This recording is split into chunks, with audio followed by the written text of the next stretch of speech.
In 2016, the election of Donald Trump triggered an energetic, almost panicked defense of democracy from the American establishment.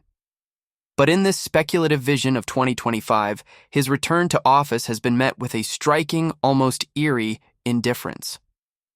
The thinking goes, democracy survived his first term. It can survive again. But a new, chilling analysis argues this is a fatal mistake, and that American democracy is in greater peril today than at any time in modern history. But the threat isn't what you might think. It's not tanks in the streets or the end of elections. Today, we are exploring a specific and subtle playbook for democratic breakdown. This is the story of competitive authoritarianism and how, according to this analysis, it could come to America. This video explores a speculative analysis of a potential future based on a recent geopolitical essay. The events described are part of this analytical framework. First, let's be clear about what this potential future looks like. It's not a classic dictatorship. The Constitution isn't torn up. The opposition isn't jailed or exiled. Elections will still happen in 2028. Instead, the analysis points to a system called competitive authoritarianism. We've seen it emerge in countries like Hungary, Turkey, and Venezuela. The formal architecture of democracy remains intact. Parties compete, elections are fiercely contested, but the system is no longer democratic because the incumbent government uses the machinery of the state to rig the game. Competition is real, but it is fundamentally unfair. And the primary tool for rigging this game is the systematic weaponization of the state. So, how is a state weaponized? According to this analysis, it follows a chillingly effective playbook seen in other countries. Step 1. Neuter the bureaucracy. The first move is to purge the professional civil service. The U.S. has over 2 million federal employees protected by merit-based hiring rules. But an executive order called Schedule F could reclassify tens of thousands of them as at-will employees, making them easy to fire and replace with an army of loyalists vetted by outside groups. Step 2. Punish your enemies. Once loyalists are in key agencies like the Justice Department, FBI, and IRS, the government can be harnessed for what the analysis calls shock and law. This means targeted prosecutions of political rivals, like Liz Cheney. It means using the IRS to launch politically motivated audits against donors to the opposition party. It means using the Department of Education to pressure critical universities and filing costly defamation lawsuits to silence media outlets. Step 3. Reward your friends. The weaponized state isn't just a stick, it's also a carrot. This is the honey trap. Governments have immense power to award contracts, grant licenses, waive tariffs, and give bailouts.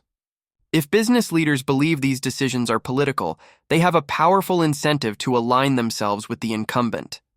The text points to what it calls the Great Capitulation, where powerful CEOs who once criticized Trump are now rushing to praise and fund him. Step 4. Protect your allies. Finally, a loyalist Justice Department can serve as a protection racket. It can turn a blind eye to acts of political violence or voter intimidation committed by the president's supporters. The analysis points to the pardoning of January 6th insurrectionists as sending a powerful message that such actors will be protected, encouraging more extremism.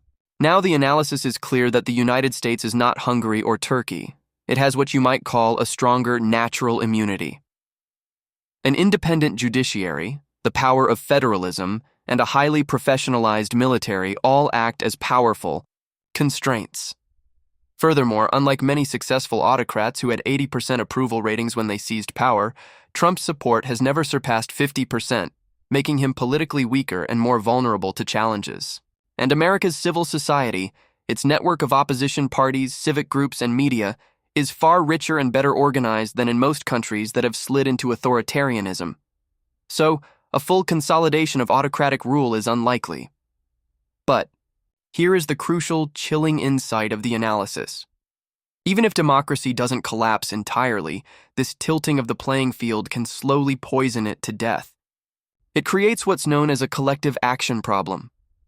A CEO stops funding a civil rights group to avoid a tax audit. A newspaper owner softens a critical headline to avoid a lawsuit. A promising young lawyer decides not to run for office to avoid the harassment. Each of these is a rational individual act of self-preservation. But taken together, the collective cost is devastating.